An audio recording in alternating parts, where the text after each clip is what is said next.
Good day, guys. Today I got a call for a medical emergency on a train. A passenger was reported to be unwell, and since it was my duty, we rushed to the station immediately.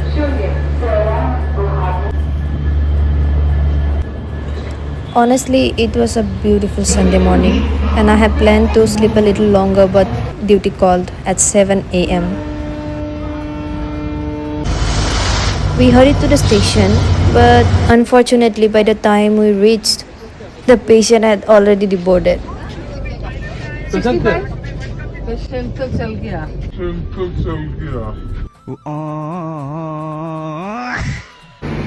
আমি patient চাবলৈ আহি গ'লোঁ পেশেণ্টটো বোলে নামিয়ে গ'ল ষ্টেচনত Well, sometimes the rush leads to nothing, but as a railway doctor, you always have to be ready anytime, anywhere.